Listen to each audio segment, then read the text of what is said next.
stuff you were saying earlier about George. You got it. Hi, George. Hi, how you doing? Good. How are you? Good. Except for the bad stuff you've been saying. But other than that, I'm all right. That's right. You didn't hear it, so. It's true. If you can't hear a noise in the forest, it's not a noise or something like that? A tree falling. Is that what it is? Something. I think so. Thanks for cleaning that up. Yeah, that's what I meant.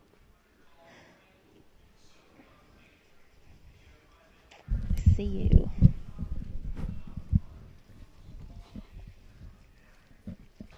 Oh.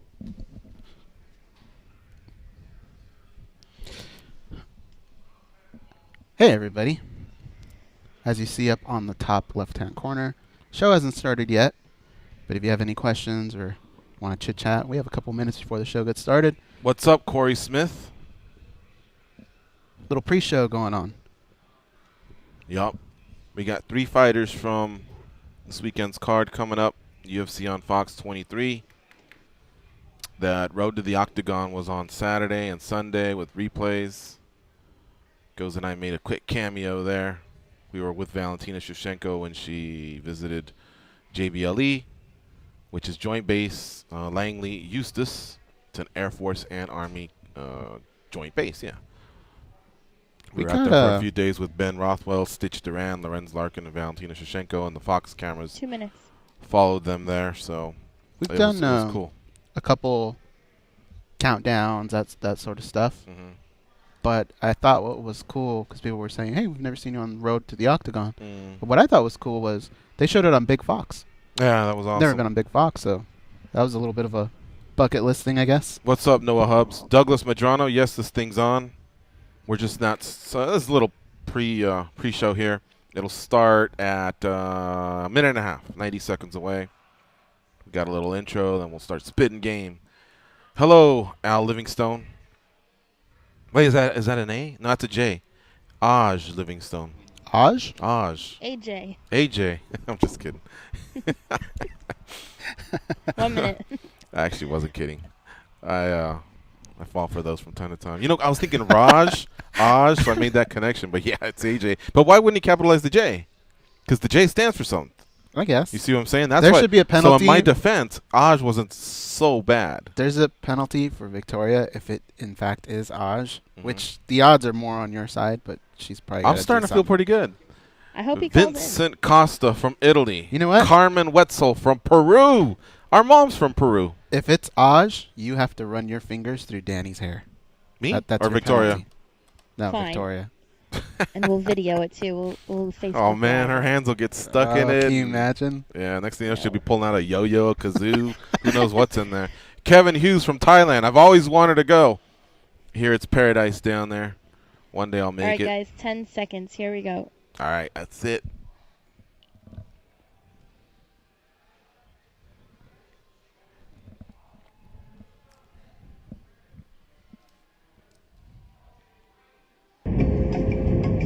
This is your captain speaking. We are making our descent into Las Vegas McCarran Airport. On behalf of our crew, we'd like to thank you for flying MMAjunkie Airlines. Now please fasten your seatbelts and put your tray tables in your upright position because the descent is going to be a little bit bumpy.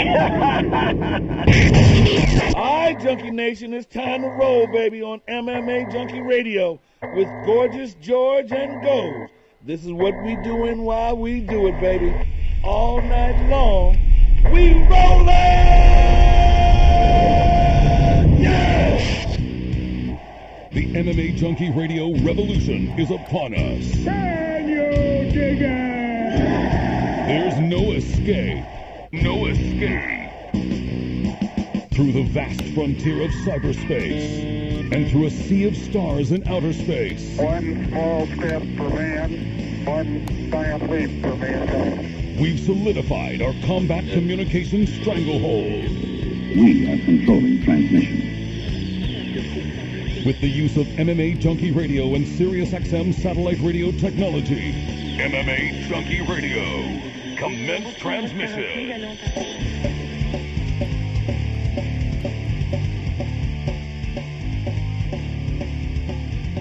live from MMA Junkie Radio HQ in the fight capital of the world, Las Vegas, Nevada.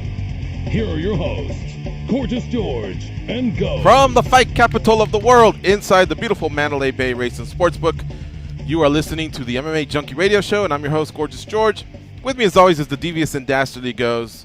Our ace co-host, back east, handling all the producing duties. It's going to be Danny and Victoria. Actually, today it sounds more like Victoria with Danny riding in that side compartment like Robin does when Batman's got the motorcycle. Yeah, he's the opening act. Okay. And then Victoria She's came the main on stage. event. Yeah. Yeah, and how about this? It was fun to turn on the cameras a little bit earlier.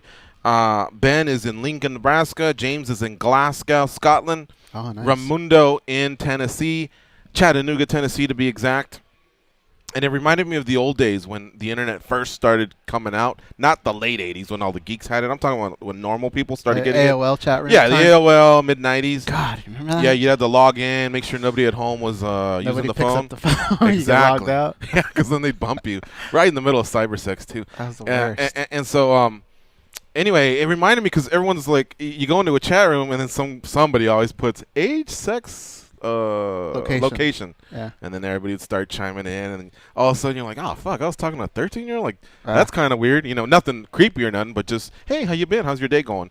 But, and who knows if they're telling the truth or they're not. So it was looking back, it was creepy, but at the same time, you actually every once in a while met someone, and well, they started separating the chat room, so you could now go it's into just like Tinder, like you want to fuck, slide right. You know what I mean? Yeah, now they're lazy. But before it was like you had to put in work. Where you from? Oh, cool, Riverside. Oh, well, I'm nearby. Yeah. Hey, we should get together. How about a bar? How about this? Can I bring a friend? Yeah. Can I bring one? You know, all that stuff, and then no Facebook, so you didn't know what the person looked like. So right. You're sitting there like rubbing a rabbit's rolling foot, the dice, hoping that first picture came over. You were like, oh my god. Yes. So you want to keep doing it. Keep doing it. I'm always anxious to see where everyone's from. Scott Smith's from Manchester. That's not the fighter, though. The fighter's from Northern California. Mm-hmm. I think, to be exact, he's from just south of Sacramento. I forget the name of that city. In that Lodi, Stockton area. Okay. Scott Smith had some great fights back in the day. He did. If you ever heard Scott Smith was fighting, you just knew it was going to be a barn burner because that dude came out. He was a stand and bang type guy. Faux show. All right, this past weekend. Well, let me tell you what's happening here. Today on the show, we're going to have some fighters from UFC on Fox 23, including Aljamain Sterling, Valentina Shevchenko, and Jorge Masvidal. Sorry, Sterling fights Rafael Assunção, and that's a pivotal fight. These are featherweights, bantamweights, 135 pounds, and Sterling. This could be a huge win for him because they're both ranked fighters. It's just that Assunção's ranked higher than Sterling, so Sterling could maybe even leap over him and take that spot, depending on how many spots he got to jump. Valentina Shevchenko and Pena, that has to be for the number one contender. The winner gets Nunes. I know Nunes wants to fight for 2 titles, but that's just groundwork that the champions are laying nowadays. All the champions want to fight other champions. They want these money fights. But I think WME, IMG is just basically tapping them on the head going, sit down. Yeah, We're chill not out. there yet. We did it once, but that was a special occasion. Right. Not everyone can just jump into it like that. So I think Nunes gets the winner of Shevchenko and Pena. Imagine if it's a draw. I don't know what happens then. Well, actually, Pena may get it because she has technically fought Shevchenko. If there was some sort of a coin flip, that might be it. Jorge Masvidal fights Cowboy Cerrone. This could be his biggest fight, excluding maybe that world title fight he had against Gilbert Melendez at Strikeforce. Because, come on, a strap is a strap. Strikeforce was a great organization back in the day, but it's right up there. And he beats Cerrone. He takes all of Cerrone's momentum. He's 4-0 now since going up to welterweight. I'm talking about Cerrone. And a lot of people are talking about Cerrone because he's so marketable, he's so exciting, and he could be fighting for a world title sometime in 2017. So this could all be Jorge Masvidal. It could all belong to him in Cerrone's hometown. I'm proud of all these fighters. Every single one I talked to has been in Denver for at least 2 weeks, at least. So I think that's huge. That's professionalism right there.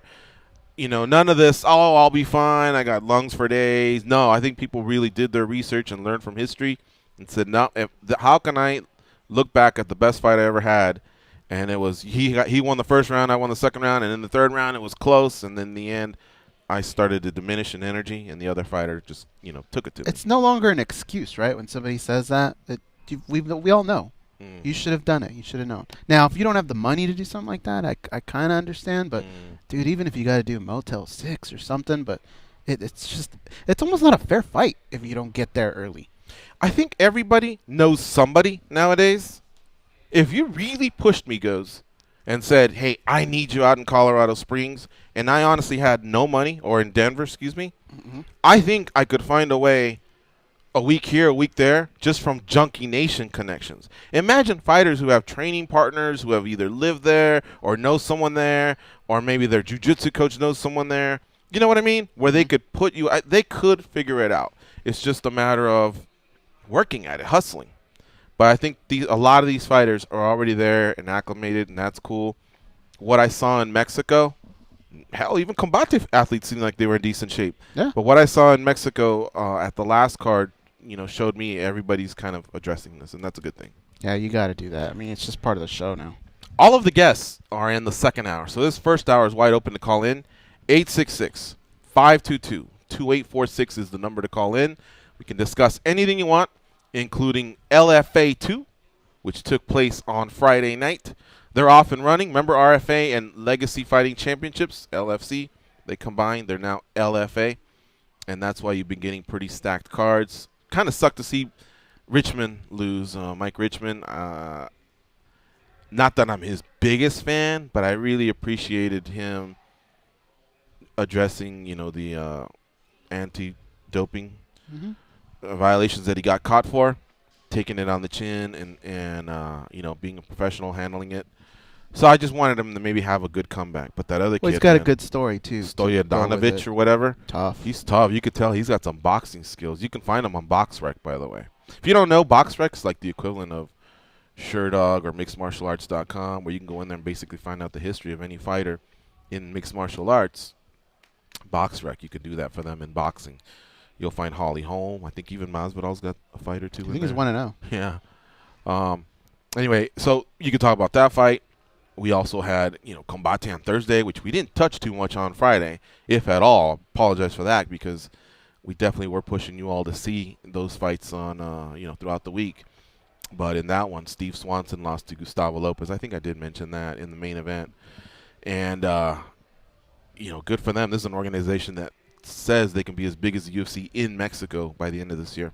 Bellator 170 also took place. Titan had a fight card as well. Shorty Torres won, so that's good. But Bellator, Tito Ortiz, his swan song, he's done. He's retired. He beat Chael Sonnen in the main event, and we'll talk about that in just a second. But I just can't go more than 10 minutes into this show. Paul Daly and the knee that he delivered to Brendan Ward. Holy cow.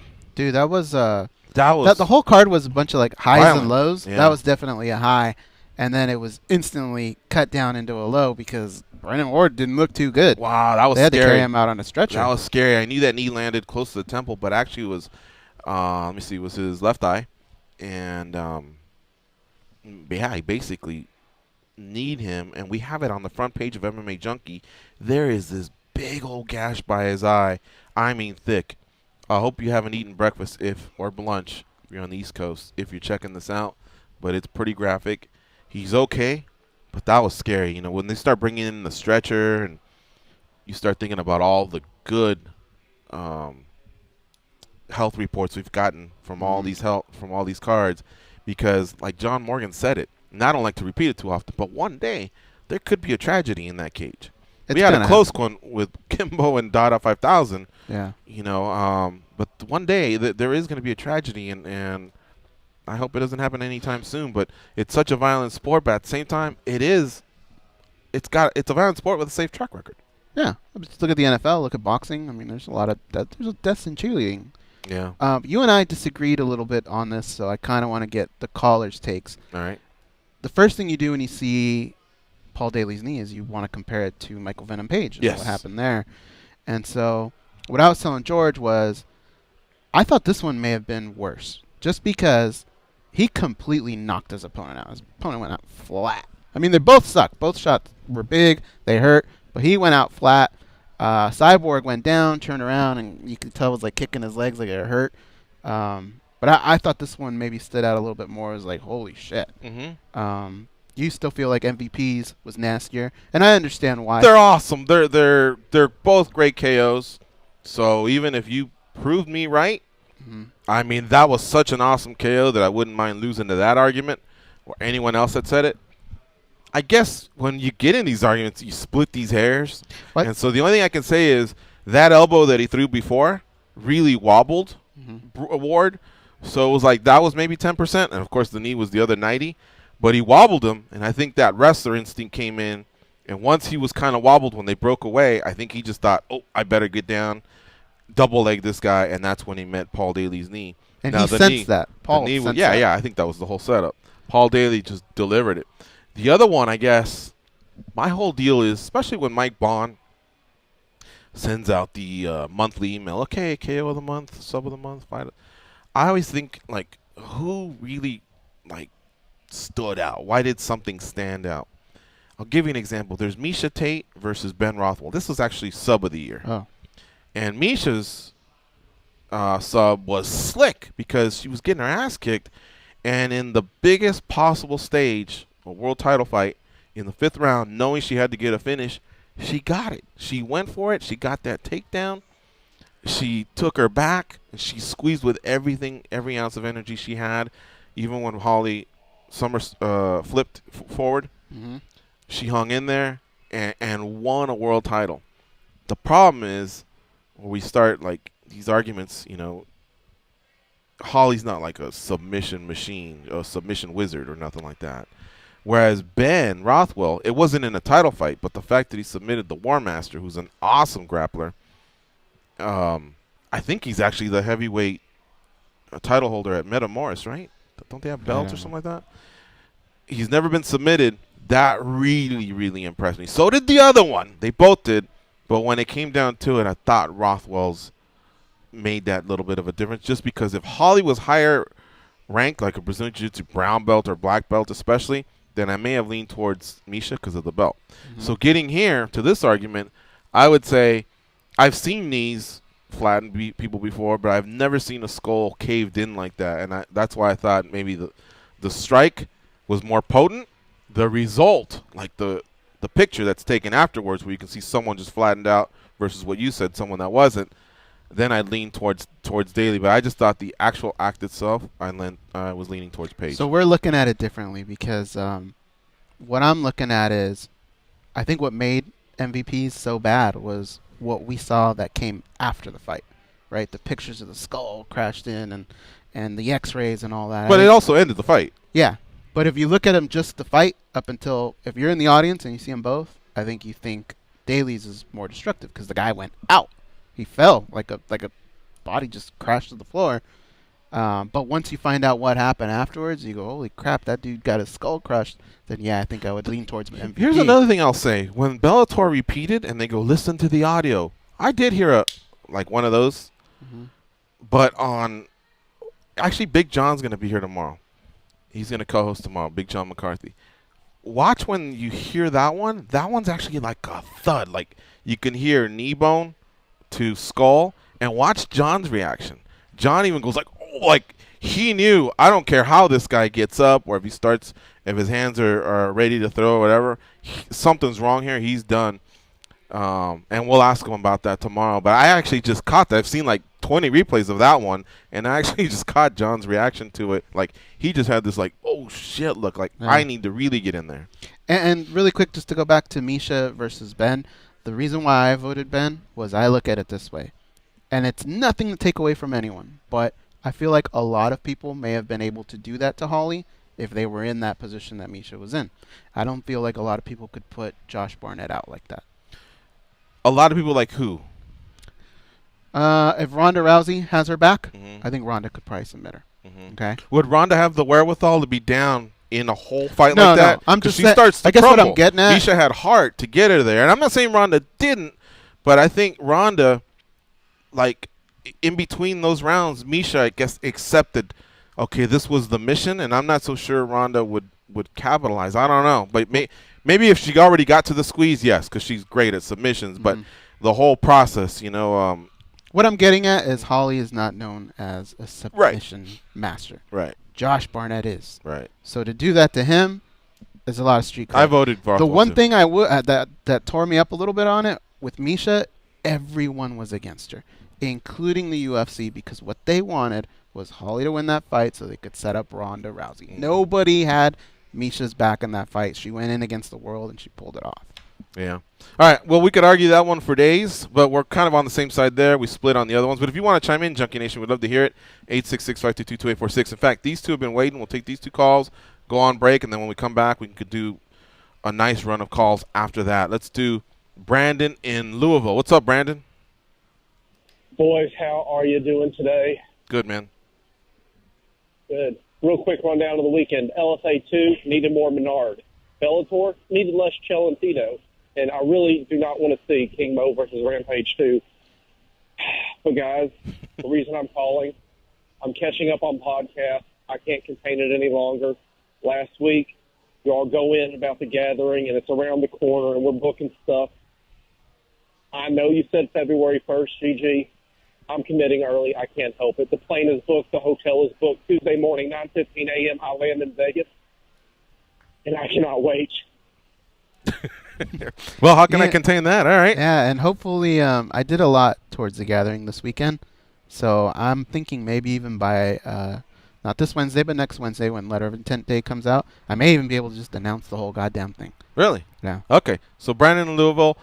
Technically, if we're following the college football recruiting scheme, there are players that have already done their commits. You know, the official ones. But he's going to open up the floodgate, so let's leave it at Brandon. We'll give him an exception because he's old school. He's visited the studio. He fits a lot of criteria. He's one of my favorites. He's got game. I like it.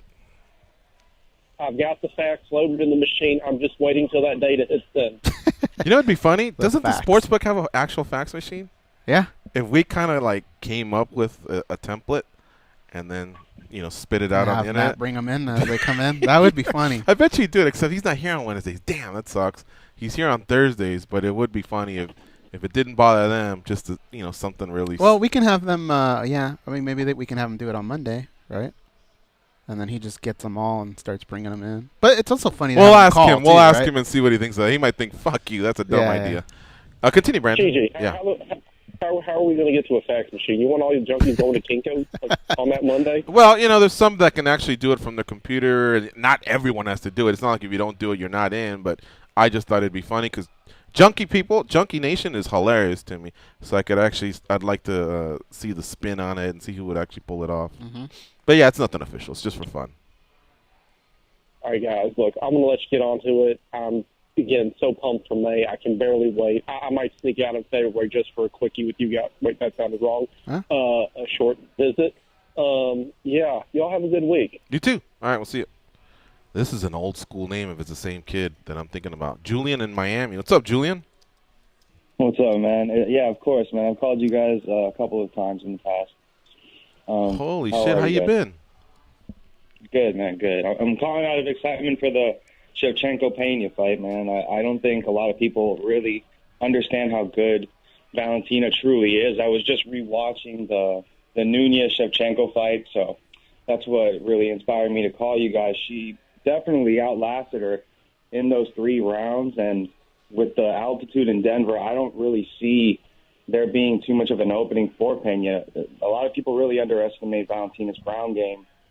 So if that fight has to go standing up, it's a 17-time world kickboxing champion against somebody who really relies on the ground. I don't really see her being able to stand. Valentina just came off of a win against Holly Holm. She dominated her in those 3 rounds, in my opinion.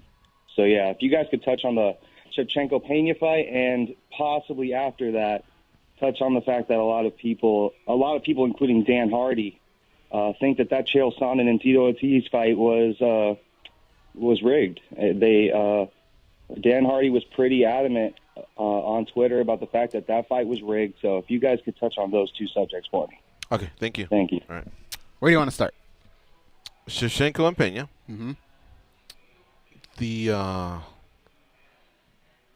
cue up Rogan saying this is a classic striker versus grappler, but I think the key is going to be how much Pena has closed the gap in her striking to be able to survive if they're on the feet versus how much Shevchenko survived in her grappling or sorry, how much she's improved in her grappling to be able to survive with Pena. Because I think both of them are beasts at each one of their strengths.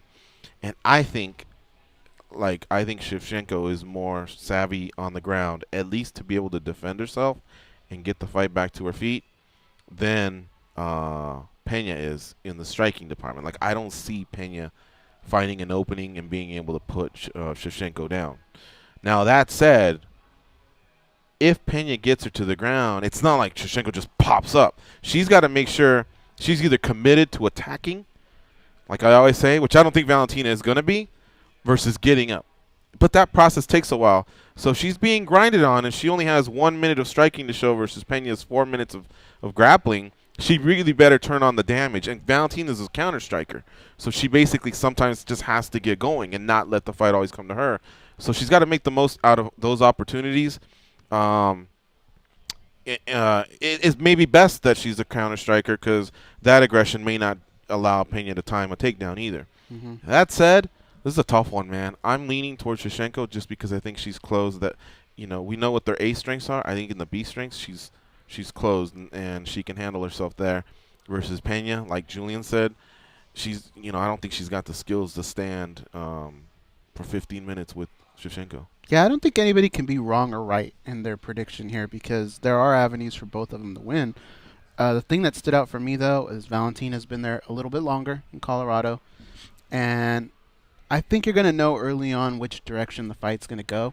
I'm just curious to see if Valentina's going to still throw kicks because I'm assuming she doesn't want to give Juliana any extra incentives to take her down. So if she's pulling back on those kicks and it's just hands, which she has great hands, it's going to be tougher. I think Valentina just has to let loose and not really worried about getting taken down. Mm-hmm. Right. As far as a fix, it's just so hard to call that, man. You're talking about really hard two athletes that would be breaking a law in California, a federal law, and for what? I mean, Tito's got money. Chael has money. But wouldn't the benefit be for the guy that's staying versus the guy that's retiring? I mean, what's the benefit in Tito? Just if Tito had gone out with a loss, let's say Chael had locked it in, he went out with a loss. What does each guy have to gain? What does each guy have to benefit? I don't know. To me, it looked like I get what you're saying. The arm wasn't under the chin, but Maverick, Mike Chiesa, he can choke you out by just the facial pressure. Chael's been submitted before many times. Chael's face was turning purple. Big John reffed it. We'll ask him. That was Big John, right? Who was it? I think it was Big John. Yeah, Big John. We'll ask him tomorrow. Because remember he held on too long. Yeah, that's right. Big John, he scolded him. So I don't see it. I think it's fun for people to talk about. I'm not one of those. That's why I just basically answer your question. But I don't think that happened. If I'm a fighter and somebody even brings that up, even if I was about that life, nobody can keep a secret nowadays. Right. Shit just gets out.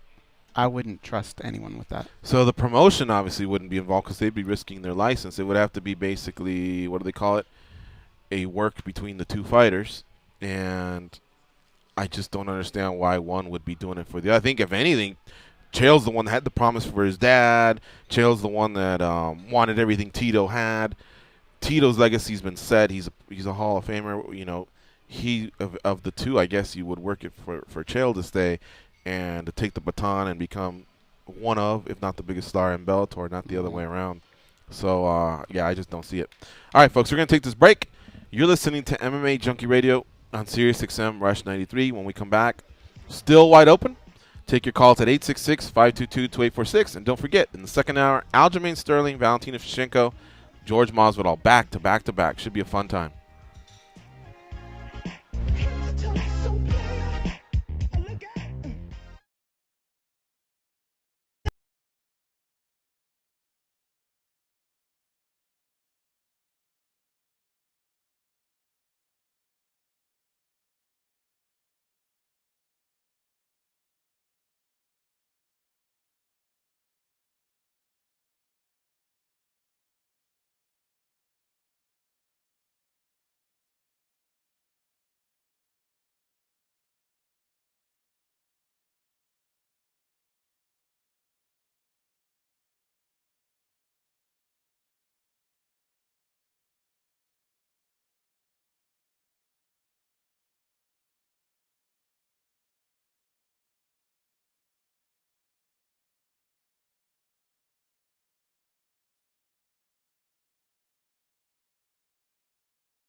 They can drink Mentos-flavored Diet Coke without their stomachs giving a single fuck. They are Gorgeous George and Goes. And this is MMA Junkie Radio.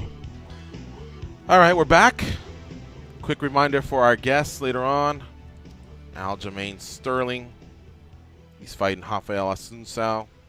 Valentina Shevchenko. She's fighting Juliana Pena. Jorge Masvidal. He's fighting Donald Cerrone. All in the second hour, all towards the end. So we're wide open to take your calls at 866-522-2846. Right now, take advantage of it. It's Stun Gun Monday. So anybody or anything that pissed you off this past weekend, fire away. Let us know about it. In the chat, I'm keeping an eye. I'm talking about the Facebook chat. And, or you can call in, 866-522-2846. We'll let Goes go first. Sounds like he's chomping at the bit. I'm going to stun gun our cousin Alex. Let me tell you why. Little Alex, that's Little Jamie's? Alex, yeah. Okay.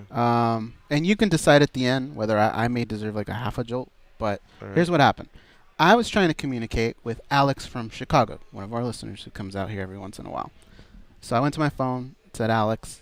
I didn't know Alex's last name, so I just put Alex. So I send a text.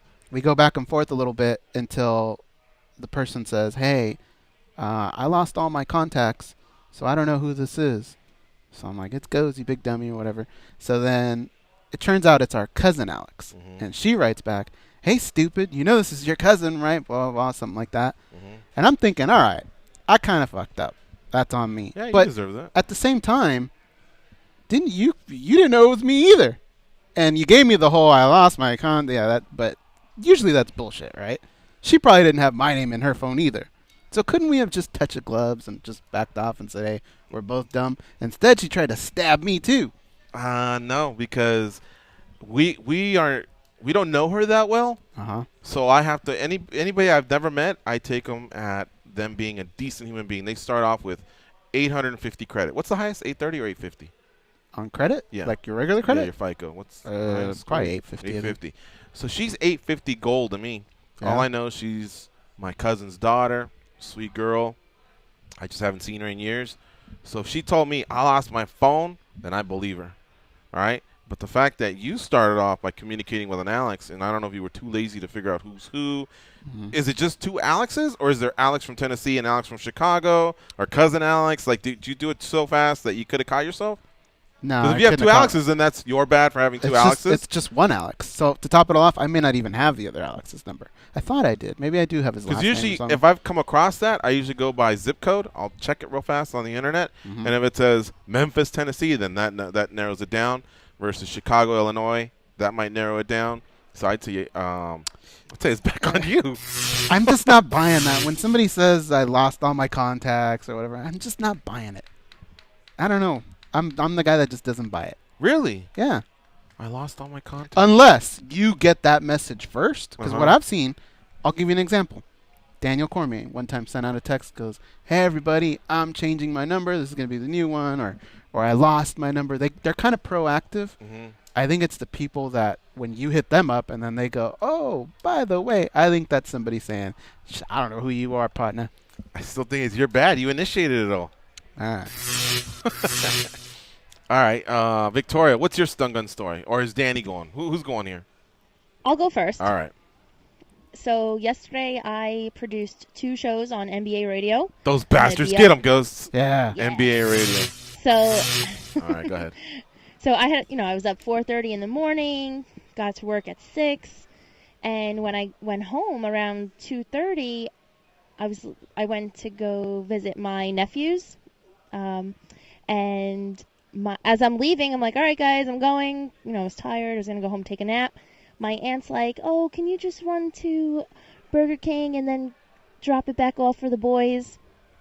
So I had as I was leaving, I had to stop at That turns Burger into King. about a 30 to 45-minute delay if you think about it. Oh, yeah. I'm more interested in, did she say, here's some cash, or was that on Victoria? Yeah, did you have to sprint for that? No, she did pay she paid for it. Mm-hmm. But still, did she I say, had to go get it, bring it back. No, she didn't say keep the change. I had to give her change back. Right. You didn't get nothing out of it, like a Whopper Jr. or something like that? No, nothing. Yeah, that sucks when people hold you back like that. Mm-hmm. All right, how about you, Danny? You got one?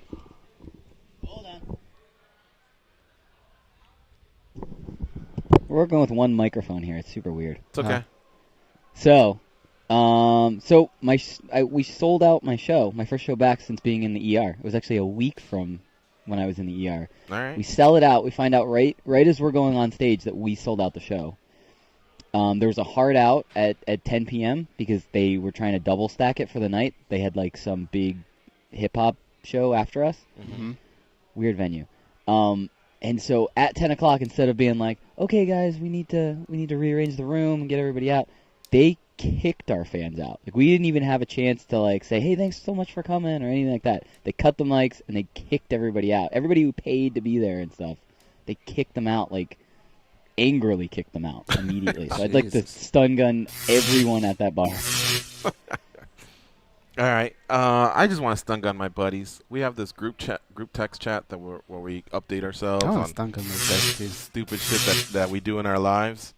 I can't win with these guys. When I send them, I had steel cut oats. They'll show me a picture of like 2 weeks ago. What about this?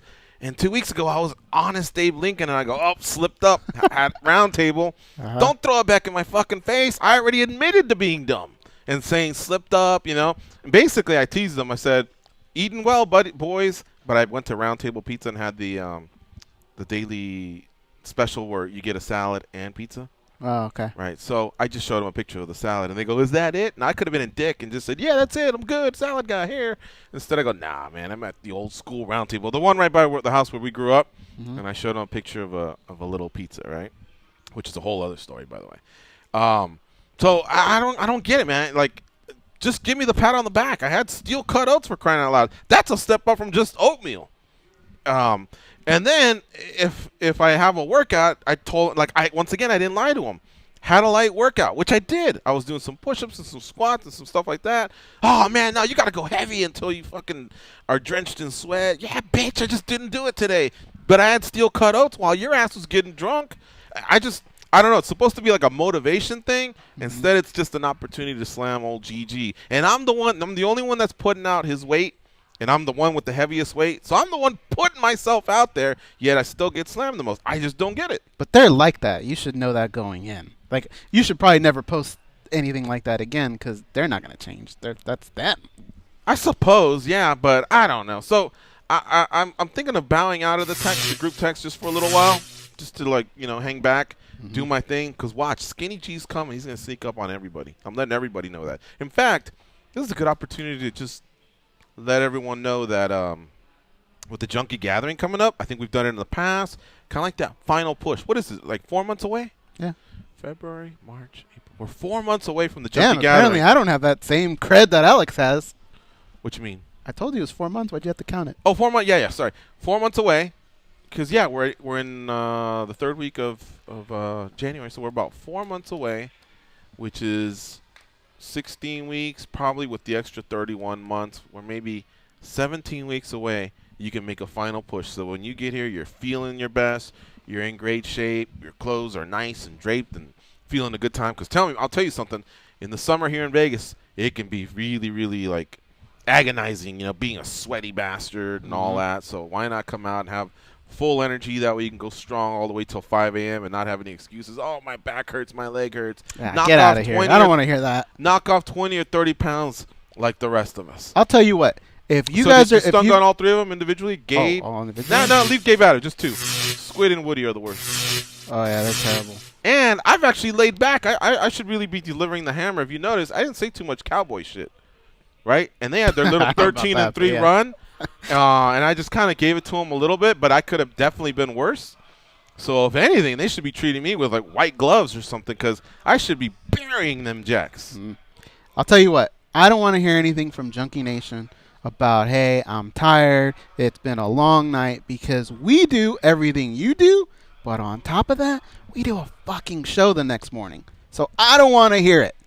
You guys better get a good camp in, start drinking little by little. Camp, exactly. Start your drinking camp and start your physical camp.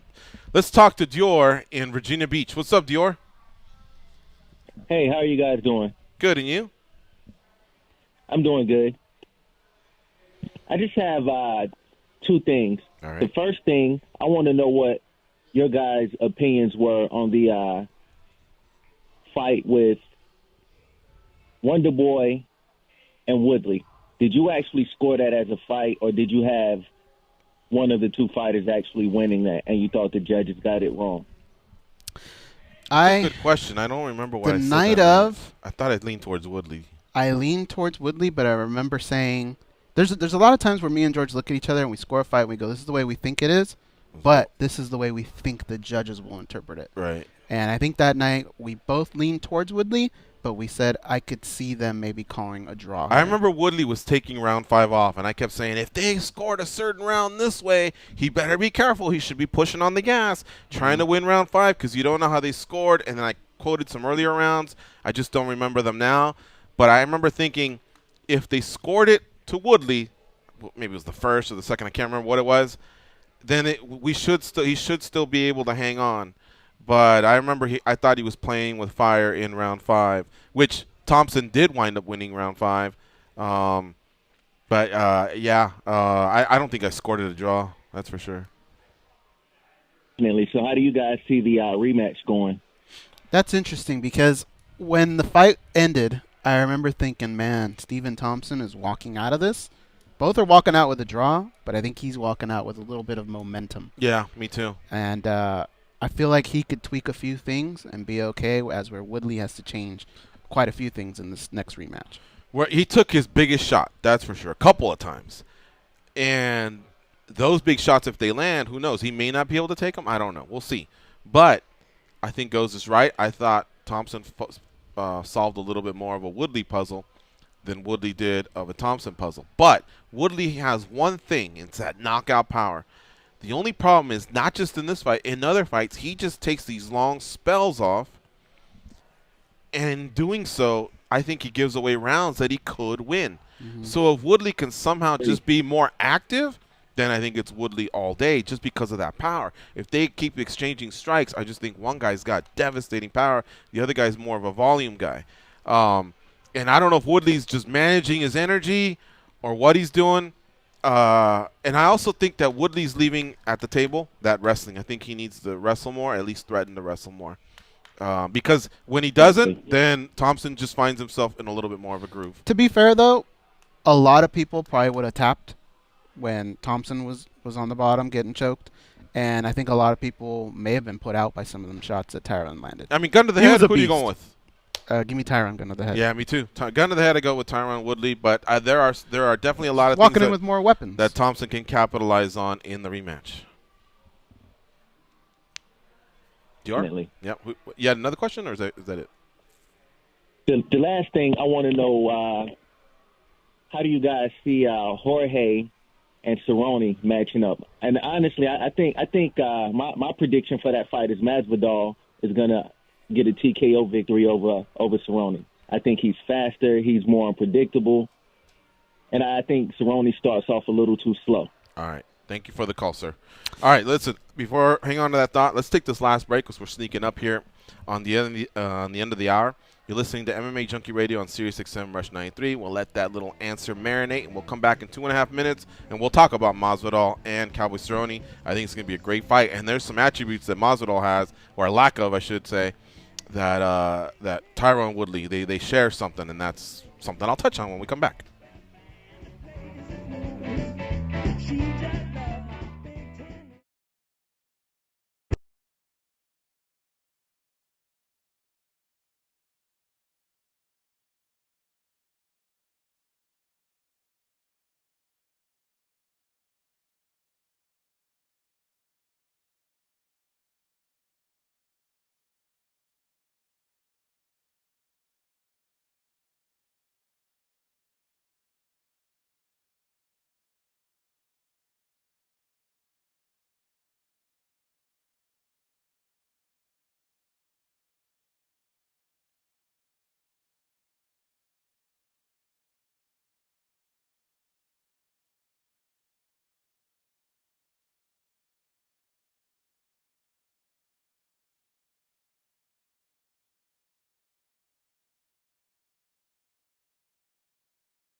penalty.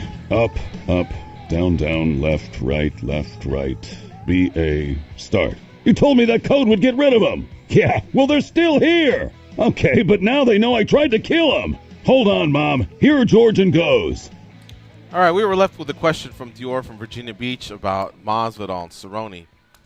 And I was saying there's something Masvidal does that Woodley also does. And Masvidal's is different, and that's those lulls in offense.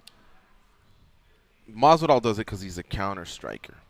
And I think Woodley is looking to maximize his opportunities so when he can explode, he can obviously get the most out of it, whether it's an explosive double or those leg kicks. You notice he didn't throw that many leg kicks in the last fight? Yeah. He's got awesome leg kicks. He's got great hands. Or just power in his hands. So maybe he's just managing his energy. Five rounds is a long time. Masvidal, I think, because he's a counter striker, I know he's a counter striker, there's just times where there's just these lulls in offense. And, again, he loses rounds. He could probably look back and go, there's probably about 20 rounds he's just given away. Some have cost him, some haven't. But when he turns it on, when he's just throwing hands, he really is as good as they come. He doesn't have dynamite, but he's accurate, and he throws good, solid, crisp punches. And so he's almost in between a volume puncher, where it's almost like you're just crumbling because you've taken 30 straight shots, versus the power guy that can put you out in one shot. He's somewhere in between. He needs about 10 of them, 5 to 10. And if they're on, you're done. The thing is, once Cowboy gets going, he's pretty devastating with the leg kicks. And I always say you can't just count on blocking them either, because when they start to get through, I'm telling you, they're very, very damaging. So right away, he's got to close those quarters, not just because I want him to be offensive if I'm picking him to win, but because if he stays out of the range, I think Cowboy's just the taller fighter with just – I think he's going to have the longer reach slightly. He can't let Cowboy get going with those kicks. And I think Cowboy, there really is something to being at home and hearing the crowd. Usually you hear of, oh, boy, it was a lot of stress fighting at home.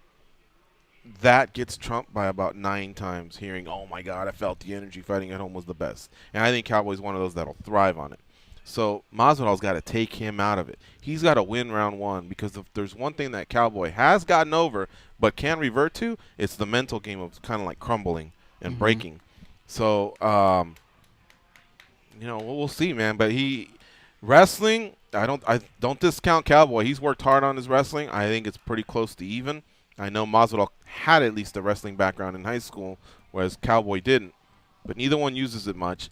Grappling, Cowboy's actually really, really slick. Masvidal is too, but I've seen more of Cowboys than Masvidal, so I don't know how slick Masvidal is. Boxing, Masvidal. Kickboxing, Cowboy. Who's going to win? I don't know. Masvidal is confident as fuck, and I love it. If he's an aggressive Masvidal, I think he can pull it off. But he's a reluctant Masvidal. It's going to be a tough time. I look at it as they're both gangsters. Whoever can be more gangster, and whoever takes the lead in the dance is going to win the fight. Who'd you pick? I picked Masvidal. So did I. I think he gets more gangster than Cowboy. So did I. But that's a tough one, man. That's probably the closest. Asun Sao and Sterling's really tough as well. The Asun Sao that lost to TJ, I'm not sure if it was because of the layoff. It was almost 2 years, and because TJ is a former champ, he's legit. Versus the Asun Sao that was growing into this complete mixed martial artist. Prior to that, that could be a handful for Sterling. He could be what Caraway was, just too experienced, you know what I mean? Mm-hmm. But I think Sterling learned from Caraway, and so now Sterling, the younger guy, if he can put all that towards a Sun Sao, just natural physical gifts, it might be Sterling's night. That's going to be such an awesome fight. I'm telling you. And then throw in Arlovsky and Ngannou. Arlovsky may give Ngannou that check and say, you're not ready yet. I'm going to give you this loss. He needs it. And you're going to come back, and you're going to be a world champion one day, but it's not today because you're coming up against an experienced guy like myself. That's Arlovsky talking. Or Ngannou possibly could become, that future champion, except he's not waiting for any, check fights or anything like that. He's just going to mow through everybody. He may mow through Arlovsky. I really, really love this card. There's just 4 really compelling bouts. those, and then there's fighters I just enjoy seeing. Like, I've really become a Sam Alvey fan. Yeah, he makes it fun. He's on this fight card too. Regardless of who he's fighting, you're right. He just makes it fun. So I can't wait to tune in. Road to the Octagon was on Saturday, and thanks to the Fox crew for coming out there. And a lot of you don't know, but when we were at Joint Base Langley Eustis, they were very accommodating because Valentina had accepted our invitation to go out and visit the troops, and she did a great job of letting them know, this is my first commitment. You filming me is my second commitment. She balanced the two. I thought the Fox people were, they worked with us and worked with her. So they made it happen, and then they also included some great moments. That moment you may have seen, and there are some more showings, by the way, coming up on Fox Sports 1. But what you saw was us walking. It was a unit. It was an Army unit where they are boat mechanics. And they had a tournament. Maybe it was about 100, 150 of them. They had a tournament between all of them. And the winner of their mini tournaments got to face one of us. And so that's why you see Valentina playing. But we were all basically playing. We all had our own tournaments. Right. One of the soldiers that were out there. But, wow, the greeting they gave us just gave me goosebumps. It was super loud. It was super cool. I had a great time there. I mean, all the stops were exceptional, but that one was one of my favorites. I think Valentina may have missed one event of everything that we did. Right. And, there was times where we were tired and we were resting. And there was stuff she did training. that we didn't do. Yeah. Remember, she got there a little bit earlier than we did. So it was great. All right, folks, that's the end of the first hour. When we come back, we'll take some calls, and then we'll talk to Aljamain Sterling, Valentina Shevchenko, Jorge Masvidal. Back to back to back. You're listening to MMA Junkie Radio on Sirius XM, Rush 93.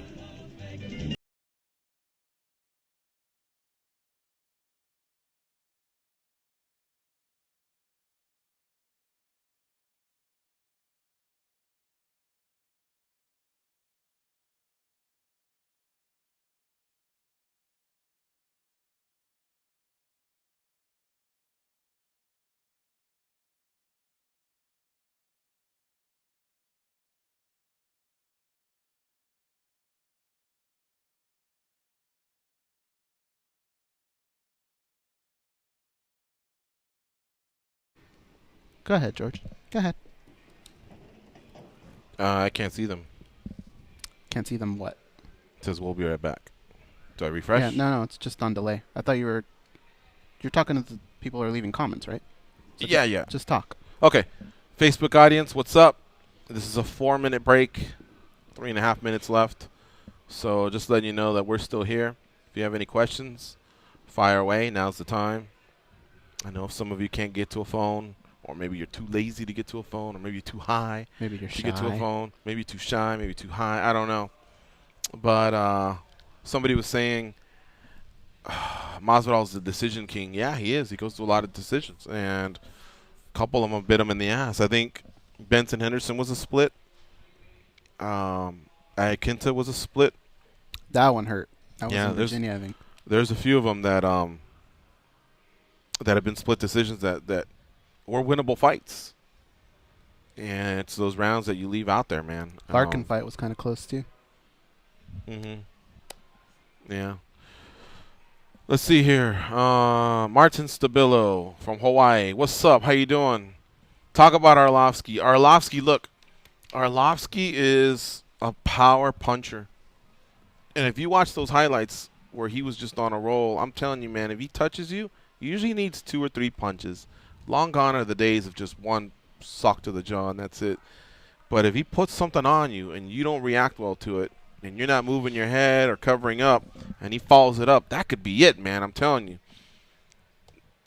With that kind of size, he's got experience. I don't think there's concerns anymore about 2 minutes. His cardio or his chin. I mean, it'll always be the back of his head, but who isn't concerned about their chins when you've been in as many fights as him? I think he went through a period about 4 or 5 years ago where he really did not want to get – he knew he was just crumbling down. But now I've seen him take some shots. And the fights that he's lost, he's just honestly lost a great fighter. Stephen Miocic is a world champion, for crying out loud. Nothing wrong with losing there. You know what But scares for the me? most part, he's got to get it on Ngannou, and he's got to do it quick because Ngannou's explosive, and he's a beast, man. If you watch Ngannou's fights, his takedowns aren't really so much about just brute strength, and his timing is impeccable. He likes to hit guys when they swing, or he likes to shoot on guys when they swing, and I can see that because Arlovsky throws everything with a lot of power. Mm-hmm. And I could just see him get that timing down, take Andre down, and Andre's had a tough time getting back up once he goes down. Tony Palladio. Is that Tony from San Francisco? He's Tony Polito, right? Tony from San Francisco. What's his last name? I know it. I just don't remember it. Tony Palladio. He says, you better not boo me. I don't really boo anyone. Do you? Juan Ramirez boos people. You ever seen that? Like boo him yeah, if on you say social something media? on Facebook, he'll write boo. Kind of cracks me up because No. he could write worse, right? Maybe he was talking about Iaquinta when you were... Oh, yeah. Good call, Tony. Sorry, I missed that. Ricky Scott says, Roy versus Daly. I really love Daly's call-out because to get back to the world champion, it's Lima. You can't just go, I want Lima, because everyone will say, well, you just got your ass kicked by him. You know, you got to do more. So I like the McDonald call-out. It gives him some time. McDonald won't be ready till May or June. And if he wins that, then I think he's built himself up to another shot with Lima. All right, guys, here we go. We're going to come back here soon. 10 seconds.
Here we go. It's the second hour of the MMA Junkie Radio Show. I love that jam. Who picked that one out, Danny or Victoria? Victoria, me. Oh, yeah, she's picking them all today. No good? Yeah, that's a good call. All right. I like that one. Tony Palladio says, where's Danny from Automatic 253? He is co-producing out in New York. So he's there. You can say hello if you want. Most shows He'll hear you. have two people. Mm-hmm. If I'm mistaken, I believe there's two people. For the longest time, Danny kind of ran the show solo. Right. So this is not odd to have two people there. Yeah. Do you like it that way, Danny? Do you like the two? You know, has that been helping you out, or? I mean, it's a lot harder because the show's back here set up for one person to do everything. They have a really confined and now we're workspace. sharing a mic. Yeah, we're like bumping into each other back and forth. It's really small. Did you both put a breath mint in before the show, just in case, so you're not wolfing to the other person? No. Weird stuff too, so that my breath smells weird. Ugh. Oh. It's actually awesome. All right.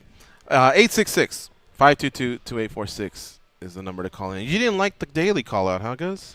I just think Rory McDonald? That's the wrong guy. I don't want to mess with that guy. I would say, you know what? This is what I would have done if I was Paul Daly. I'm not saying it was wrong. I'm just saying if I'm him, I'd say, hey, I have a knockout flying knee. MVP, you got one too. Let's settle this one. Let's do it in London. Winner is the king of London. Does that get you closer to a title shot, though? I don't know if that's what he wants. That's kind of what's missing in his career. He's got kickboxing wins. He's got MMA wins. He beat Martin Kampman when Martin Kampman was a name. But MVP's going to strike with him. He's actually the also Red King ain't going to strike with him. George Masvidal. Yeah, you're right. It sounded good. Yeah, it sounded good. I just like the fact that he said something. Whatever. Tito Ortiz, he sailed off into the sunset on Saturday. He defeated Chael Sonnen. Sonnen says this is not a one and done. He was honest and said he probably had a little bit of anxiety after being gone for 2.5 years. Coming back. He's got an ace in his back pocket. I think he wanted to end that fight quickly. He's admitted as much in that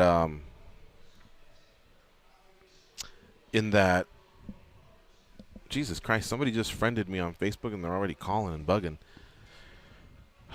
Sucks. All right. What was I saying? Oh, Chael Sonnen. I think he knew. He was very honest and said, it was a lot easier when, and he admitted as much when I was supplementing myself and my training. This is a lot different. He's fighting a stronger man. So I think he knew the longer the fight went, the worse it could get for him. And getting mounted by Tito and probably feeling that first elbow, I think it was actually probably a smart move to turn his back. Except I thought he had better submission defense, the rear naked choke defense, than he only grabbed the hands one time, and I thought he could have done a little bit more of a better job of not letting that happen. A lot of fighters already start covering up, not even letting that arm get through. But him going for the guillotine, I kind of had no problem with. That's how he ended Shogun. Mm-hmm. This is the way I look at it when it comes to Chael. You know how every fighter comes in and they say, of course I'm going to win this fight. I feel like he feels like he can win every fight, but I don't think he goes into every fight thinking, I'm going to walk through this guy. I don't think he's that guy. I think when he signs a bout, he looks at it and goes, all right, what's the worst case scenario? Yeah, I'm willing to take a beating from this guy for this much money. Mm-hmm. And I think you're right. I think he tasted that elbow, how heavy Tito was on top, and just said, you know what, I'm going to turtle over. Hope something else can happen here. I can get out of it. But I think it sucks to lose, but I think he walks away at the end of the day and he cashes that check and goes, I got money now. And I think that makes him happy. Speaking of money, here are the disclosed payouts for Bellator 170. If you want to join in on the discussion, now's the time at 866-522-2846. We're going to be talking to some fighters here in about 10 minutes. Tito Ortiz banked 300 G's. That's just his flat rate. There was no win bonus. So if he lost, he was banking 300 G's. Chael Sonnen banked 50. Not sure what his win bonus would have been, but I guess it would have been another 50. Paul Daly, 50 with no win bonus. Brennan Ward, 50. And he didn't win, so would he have gotten a win bonus? I'm curious there, too. Mm-hmm. Is Ward a higher paid athlete than Daly? It shouldn't be that way, but Ward has had his fair share of fights in Bellator, so maybe he's just got tenure. Hisaki Kato versus Halle Gracie, which was, by the way, a snoozer of a matchup. I get that Gracie's legit on the ground and you don't want to mess with Gracie, and I guess in that third round there was moments there where like we all said, oh shit, he mounted him. You can cut him open. So I kind of get that, but you want to win these fights, and at the same time you want to like build your name within the promotion and with the fans for your next fight. Not just kind of get out of there, oh my God, I didn't get choked out by a Gracie. That's not the way. You got to come after him as well. And anyway, he got paid $30,000, but there was just nothing that left me wanting to see him fight anytime soon. Halle Gracie got 33, so he got more and he lost. Emmanuel Sanchez, 40 G's, 20-20, beat Georgie Karakhanyan. Do we say Georgie just didn't look good, or was Emmanuel just looking great? I think it's a little bit of both. That didn't seem like the normal Georgie, but at the same time, you can't not say that the guy didn't have a great performance. I mean, He got the win. Yeah. $40,000, 20-20 for Sanchez, Karakhanyan 24. Campos, 34,200, includes a $15,000 win bonus. Derek Anderson, 7,800. That don't seem right. Derek Anderson's had 8 fights in Bellator. 7,800? Wow. Jacob Rosales, 4,000, 2-2. Ian Butler, 1,500. You probably don't want to hear the other ones because it gets worse and worse. Although this Guillermo Vasconcelos made 24,000, 12-12. Is that the guy that's now dating Demi Lovato? I don't know. She was there. I did hear about that. Chinzo Machida, 10-10. And then somehow or another, Kevin Casey is either involved in a draw or a no contest. Why is that? I don't know. There's never any resolutions to his fights. Can we talk a little bit about... I didn't see the fights, so I don't know what happened. But and by the way, we talk about Halle Gracie. take Kevin Casey, okay? This is a guy who he grew up with Rickson Gracie, right? Being trained by him, and he adapted, right? He has wrestling, he has striking. Mm-hmm. So yeah, I mean, I think Halleck needs to decide if he's just going to be the Gracie guy or if he's going to be a fighter. Let's forecast the future a little bit for Bellator. Mm-hmm. Did you see the Casey Berry fight, by the way? I didn't. It says draw majority 228-28. All right, that must have been a 10-8 or a point deduction. Go ahead. Two things I want to touch on that came out of the Bellator card for me. Chael Sonnen has an ace up his sleeve, and it's Vanderlei Silva. Mm-hmm. That matchup more than likely will be made, right? But has kind of these main events for Bellator, like Tito Ortiz, I mean, has it kind of soured you a little bit on these matchups that you feel like maybe should have been done a little bit earlier? Now they're not a shell of themselves, but it's just not the same as if this fight were to take place 4 years ago, right? Mm-hmm. But we know that's one. And the other thing I wanted to point out was, and you brought this up too during the broadcast, the star power in the arena. Oh, yeah. Well, that ain't bad. To answer the first one, of course I would have wanted to see it a while back, but even then, I guess, at their primes, Tito was a 205er. He's lived off fighting a lot of smaller men than him. And, his call-outs have been like to hoist Gracie as of late. And did you see him perk up after there was one of those standoffs? I don't know if it's or face-offs or post-downs or whatever. I don't know if it was after the press conference, but as the cameras are falling off, he goes, he's small. Did you ever tell the camera that? He goes, he's small. He's small. Like, he knew he's got that size. So he's also benefited by fighting a lot of undersized guys, even in his title reign. Not to take anything away from him, because he went out there, he won, whoever they put in front of him. But he's just always had that advantage, strength and size over a lot of fighters. Being that we didn't see him, I am glad to at least catch the fight. I thought they built it up in a nice way where you could tell both guys disliked each other, at least a little bit, either that or I was eating candy out of their hands, who knows. But to me, it looked like they probably didn't like each other. So I'll take that over not taking it at all. And I also realize that if this delivers on the ratings front, then it gives those other guys a chance to keep developing their youth. Although I thought they should have pushed that a little bit further by now. I thought there should have been more homegrown talent, like a Michael Chandler, for example. All right. Roy McDonald and Paul Daly, would you rather watch that, or would you rather watch Chael and Vanderlei? They told you could only watch one that night. What would you watch? I'm trying to figure out who you are. Chael and Vanderlei. Okay, so then we are going to fall for this over and over, right? Yeah. Okay. I want that to get settled. I know both guys dislike each other. They need one of those to be a little bit of a barn burner, though. If Chael Vanderlei ends the same way, kind of like these last couple fights have, Hoist and Shamrock, they need one of those to pan out. You mean into a classic? Not even really a classic, but at least a little bit of back and forth or something, Mm-hmm. A couple moments is all we want.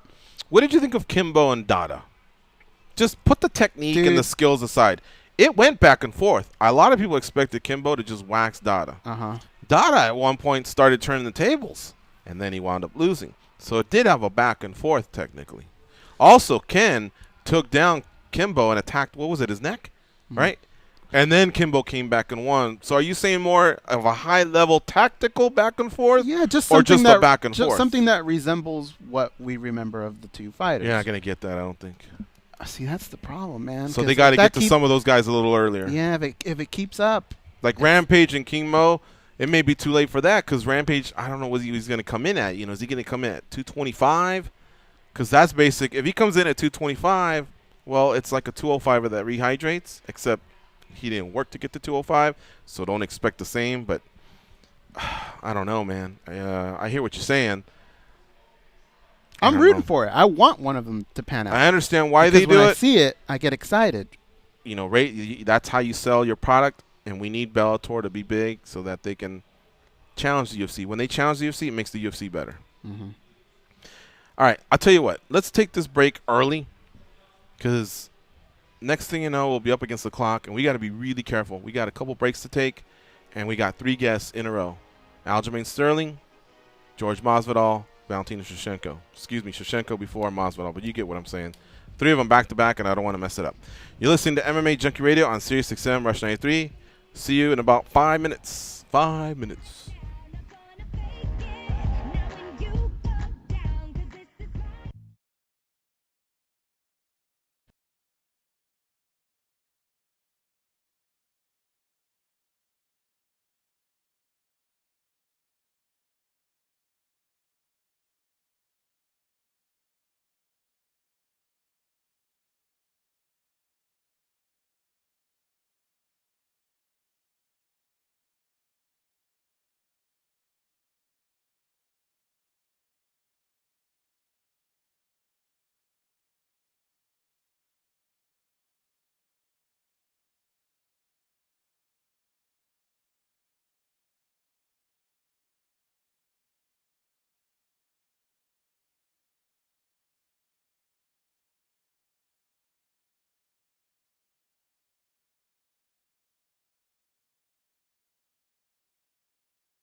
They are the stretch marks on the underbelly of the MMA community. But hey, stretch marks are the new tats. They are Gorgeous George and Goes. All right. Before we get to Aljamain Sterling, I want to congratulate the New England Patriots and the Atlanta Falcons. Not only did they both win, they both covered. Just completely devastated their opponents, the Green Bay Packers and the Pittsburgh Steelers.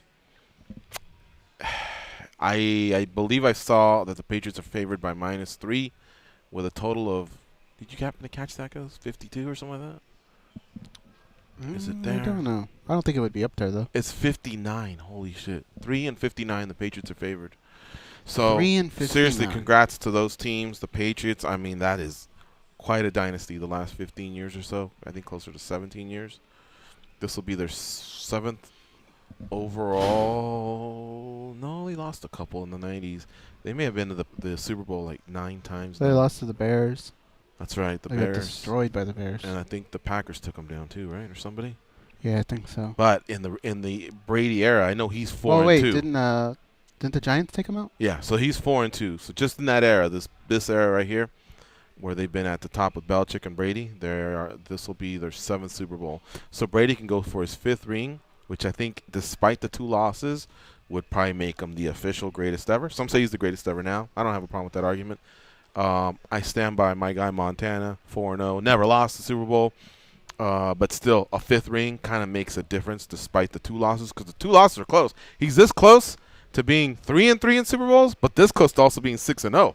Mm-hmm. I mean, that catch that Tyree made, and you know what I mean? But then again, if Seattle gives Skittles the ball, he probably scores. So they've been really close on both ends, but the point is they got there. I'm going to go I'm an underdog guy. I think the Falcons really, really proved something. They are for fucking real, man, that high-powered offense. And I like to root for the underdog. What do you want from me? Nobody from Atlanta really bugs the shit out of me, so if they win and they got scoreboard, good for them. I think the Pack gets it done. The Pack's not even in, it goes. Or sorry, the Pats? The Pats. All right. Aljamain Sterling. How we looking, Danny? We ready to go? Give me 2 seconds. Let me connect with him real quick. Okay. Victoria told me something that got me blood red mad. Hmm.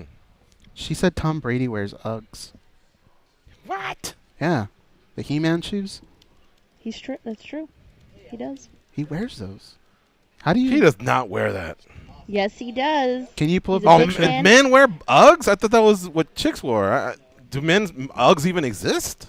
Yes, they have Uggs for men, of course. You sure it's not like big-feeted women I shoes? only got to say one thing to that. Ugh. Really? Oh, man, I think it's popping up. Remember Tom those Brady, ones that look like clogs from He's Holland, there. except they're plastic and they got kids stuck in escalators? What were those? What were those called? I don't remember. Okay, that I've seen men wear before, and even then they shouldn't be wearing them. But Uggs? Seriously, with the fur coming out? I guess. Oh, man. It must be those NBA guys that come in with that ridiculous gear before their It has to be games. like a adaptation to that. All right. It can't be the same. I don't even want to talk about it. All right, let's talk to Aljamain Sterling, UFC on Fox 23 versus Rafael Assunção. Should be a great one. What's up, Aljo? How you doing? Aljamain, you with us? Yeah, I'm here. All right, man. Welcome back to MMAjunkie Radio. I guess we caught you just coming out of the shower, so hopefully everything's good. You just had your, one of your final workouts? Yeah, just hit some pads, break a little sweat, and trying to get the weight down, taking it easy this last fight week. I love I learned a lot of... What's that? I love the fact you got there early, man. Acclimate to that altitude. Oh, yeah. Yep. Definitely made a big difference for sure. I'm glad I came out when I did. And definitely learned a lot. My last fight week, not going busy and just taking it easy this time around and just focusing on the weight cut and not trying to burn myself out like I did last time. The first couple days, did the altitude just slap the shit out of you?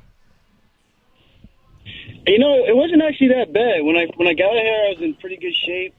I was rolling jiu-jitsu. I think I did about 5 rounds, 5-minute goes before it actually started to hit me.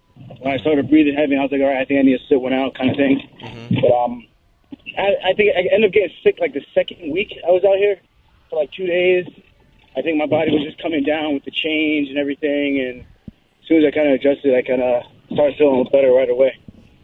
You know, we were talking about Assunção earlier, This guy he's a Brazilian Jiu-Jitsu phenom, right? And really, really good. But then he developed a quality striking game.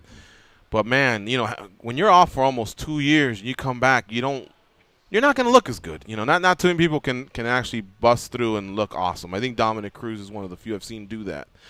But you can't count on that. You have to prepare for the old Rafael Assunção, the one that had like a 7-fight win streak. He beat guys like Caraway and Munoz and Dillashaw. Looking at UFC 200 footage probably is not the right thing to do, right? No, I mean, there's really no right thing to do at this point, to be honest. I mean, the last fight was 2 years ago with Caraway. I think Caraway gave him as much as he could. Assunção kind of played the matador in that fight where I felt like he didn't really try to finish the fight, if that makes any sense. I mean, he shut him down. He did get taken down a few times, but he pretty much popped right back up, whether it be 10 or 15 seconds on the ground. Caraway landed some good shots in that fight, but again, it was 2 years ago. And the fight with TJ, and it's a 2-year hiatus, so it's really hard to tell what type of mindset he's coming in with.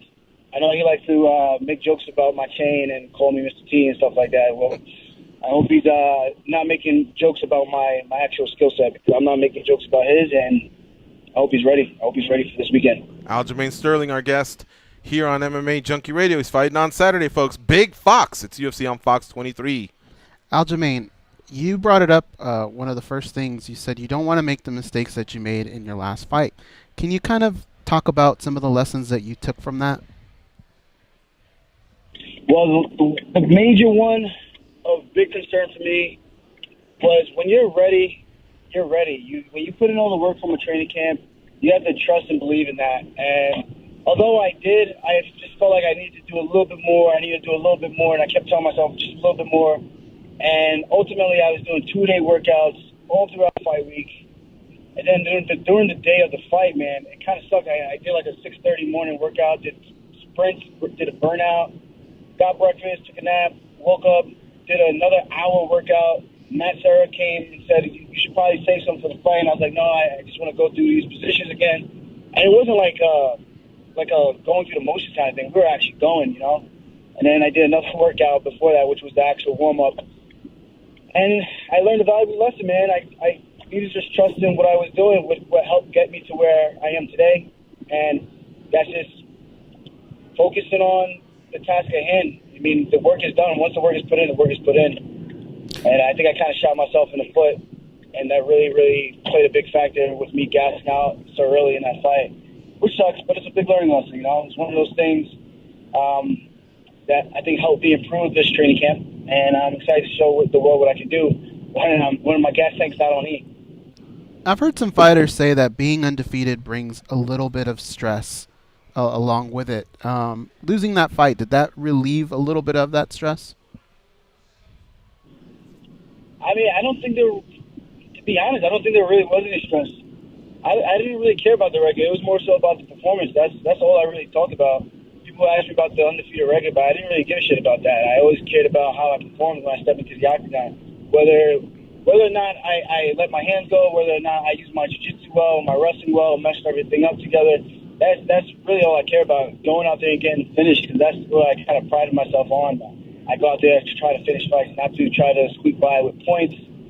And, yeah, man, to answer the question, that didn't really bother me too much, being undefeated. People want to point to that, but I was pointing towards performances, because that's ultimately all that matters and all that people will remember. Aljamain, it's fight week, so we're going to keep it short, but I do have one more question. You mentioned Matador, and I've heard that before from fighters. Oh, he was running, he didn't want to engage, the Matador. So what's the counter to that if someone is doing it? Is it just make sense to stand in the middle, maybe posture up your hands so you can get the crowd and the referee to maybe react and put pressure on the fighter not to run? Have you ever been able to figure out what the best solution is to that? Yeah, 100% what you just said. You hit the nail right on the head. And it's the same thing that Cody Garbrandt did to Dominic Cruz. Cruz is the guy who was used to having people chase him, and Cody just flipped the script on him. The same thing TJ Dillashaw did to Cruz in rounds 4 and 5. And I try to break that down to people, let them know it's about how you approach the fight and how you know what your opponent is going to do, kind of knowing your opponent before you even get out there. I already know the type of fighter that Assunção is. I'll be highly surprised if he were to come out very aggressive and actually trying to take the fight to me. but I'll be prepared for that. But Rafael Santos, I know, who won 7 fights in a row, he's a matador. He likes to let his opponents run in, and he likes to counter strike and land those big strikes and get off on those big combinations. So I'm prepared for all that. I know what he's good at. I think I know where he's not very strong, which is obviously the wrestling department. And I know once I get on top, that's it. You can ask any of these guys I grapple with, man. Once I get on top, I will wreak havoc on this guy. I look forward to it, man. This is an awesome matchup between two of the best 35ers on the planet. Aljamain Sterling, our guest, versus Rafael Assunção. It all goes down on Saturday at UFC on Fox 23. Thanks a lot, Aljo, for squeezing us in, man. Good luck with the weight cut. Stay safe and warm out there, and do your thing on Saturday. Thank you, guys. Okay. It'll be a great fight. All right. Take care. Folks, give him a follow on Twitter at Funkmaster_UFC. That's Aljamain Sterling at Funkmaster_UFC. Didn't he sound a lot more focused in this interview? He did. I mean, yeah, he's. I think be like very playful. The Caraway loss was that veteran. Remember I talked about Arlovsky and Ngannou? Mm-hmm. Somebody just checked another guy, and he learned from it. And imagine if you go 0-2 too. You don't want to go 0-2. So this is, there's a little bit of pressure for the guy. Yeah. But if he's got a great camp with 2 former world champions there in Sarah and Weidman that I think he can learn from and shore it all up. Well, that's the thing. That's what stuck out to me was he talked about all the lessons he learned, all the mistakes that he's trying to correct. That's what you want out of your fighter when they suffer a loss. Right. You want them not make the same mistakes over and over, and it seems like he's addressed them and corrected them. Yep. That said, who wins? I picked Aljamain on my picks. Yeah. There's definitely avenues for both guys, but I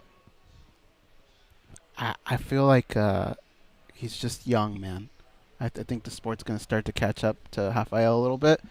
That 2-year break, when he came back against Dillashaw, like he just didn't look the same. Now, if that was the one fight where he shakes off the rust and then he comes back and he's a beast, okay. Now we have something. But until that happens, I have to ride with Aljo. And I rode with Assunção on a lot of fights and won some money because I saw the improvement. He has great head movement. He's a great fighter. He's got great striking. And a lot of Brazilian Jiu-Jitsu practitioners have not been able to adapt the way he did. He actually became dangerous in the striking department. But the 2 years off just kind of hurt. And then, again, against TJ, who's a beast. I mean, they're 1-1. Let's not forget. He didn't look the same. So now, once he can prove to me that he is, then I may ride that Assunção train again. As far as picking, I'm always a fan of these guys.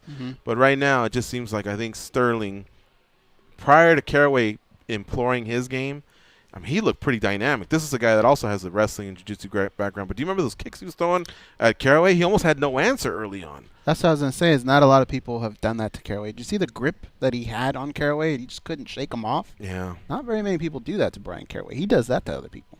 All right, let's talk to Valentina Shevchenko. She's ready to go. She's fighting Juliana Pena in the headliner bout in Denver at UFC on Fox 23. Hello, Valentina. How you doing? Hello, George. I'm good. Very good. Thank you. It's nice to hear you again. Yeah, you too. It's great to have you. I got Goes here with me, and we're excited about your fight on Saturday. We saw Road to the Octagon, and it was cool seeing those highlights from our trip to JBLE. Yeah, it was a very nice and very good experience. I really enjoyed my training camp. Started from there, from JBLE, and now I'm in the final of my preparation, so I'm feeling so great. I'm ready 100% for the fight, and at Saturday, 20th of January, I will show the best of me to take the victory. You know what was awesome to see was you and your camp making that decision to go out to Denver and acclimate to the altitude early. Was that you as a fighter that decided that, or did the team suggest that, and then obviously you approved to go out early? You know, it's about altitude, what I can say is like I was grew up in Kyrgyzstan. It's very high mountain country, very beautiful. And all my childhood, I was training in altitude, so I feel there like at home. And more than that, in Peru, we have a lot of cities like Puno, Arequipa. It's Cusco. It's very high altitude too. So I've been training there a lot of time. So I don't feel any problem to train in altitude because I was training a lot of time in very high mountains. So I feel it great every time to train here, and more in this and Denver. I feel me like at home, my home country, Kyrgyzstan. Now, see, she also mentioned Kyrgyzstan and Peru. Mm-hmm. She's trained in Arequipa. That's the difference between a world-class athlete like Valentina and Joe Schmo like me. When I was in Arequipa, I went to a soccer game, and I went up about about 40 steps, and I got a bloody nose. So awesome. That's the difference between a world-class athlete and a normal human being like me, man. The altitude affected me, and I remember breathing heavy. All right, Goes, what do you have for Valentina? Valentina, both you and Juliana are so close to a title shot. Is it hard to not look past the opponent, but kind of look towards the future and what could come with a victory here? Yeah, I'm the person who every time focus on my present. I really focus on this fight, Saturday 28, because I know I have to win this fight, and I will do everything to take the victory. So my focus and all my thoughts about this Saturday. Of course, it's like more likely the winner of the fight will fight for the title, but it will come after the fight. All my thoughts and all my energy, everything I direct to this Saturday 28. Overall, in your career, you have a lot of finishes, but the last 4 fights have gone to decision. Is that the competition getting harder, or have you been fighting differently? It's not every time you can finish all your opponents. Sometimes it's go to decision, and this is a sport. It's sometimes you have chaos, sometimes you have submission, sometimes you have decisions. So it will come everything. So just have to train hard every time, and for every fight go for 150% of your good physical and mental condition. So it doesn't matter only be in your best form. Valentina, last question. When people are breaking down this fight, they're saying if it stands, Valentina, multiple-time champion in Muay Thai, she's got the advantage. Everybody agrees. Even Pena would agree. And if it goes to the ground, Pena all day. What do you say to those that say Pena all day? Do you feel like, I mean, she's obviously, you respect her skills on the ground, but what are they compared to yours, and what do you have to say to those detractors? I don't want to say to them nothing because I will show for them everything. This is my more argument. I don't want to talk too much. I prefer every time to show what I have. There you go. That's Valentina Shevchenko, folks. She's headlining UFC on Fox 23. Shevchenko versus Pena out in Denver, Colorado on Saturday on Big Fox, 8 p.m. Eastern start time for that main card. Thank you, Valentina, for the time, and can't wait to see you fight on Saturday. Thank you very much, George, and it was a pleasure to speak with you again, and see you next time with all the spirit that we receive from GBLE and all training camp. I will do all my best to win the fight, and thank you very, very much for having me in your program. Okay. It's a pleasure. Thank you. It's a pleasure to have you. Thank you. Good luck. Bye-bye.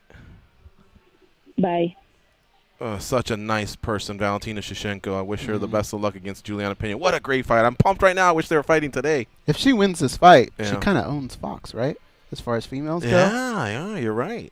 Yeah, that's huge, man. You should have seen how good her and Lorenz and Ben Rothwell were out there with the troops, man. That was just standing back and watching, them do their thing. Stitch Duran. Well, I mean, they really, really made their days because we were out there for 3 days. That was quite a commitment. But none of them at any point in time made them feel like they're anything different. You're serving our country. You're our heroes. And sure, these people get down and do some stuff, for our entertainment pleasure. So in a way, they're our heroes too. But at that point in time, it was just human beings, good human beings interacting with each other. It's impressive what the males did, but even more what Valentina did, because this is not her first language. And she was able to communicate with everyone and be so nice. Her third language, because I think she learned Spanish before English. And you saw how great she did that interview. All right, folks. So one more to go. It's Jorge Masvidal. After this break, you're listening to MMA Junkie Radio on Sirius XM Rush 93. Stay close.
They taught Andy Griffith how to whistle. Here are Gorgeous George and Goes.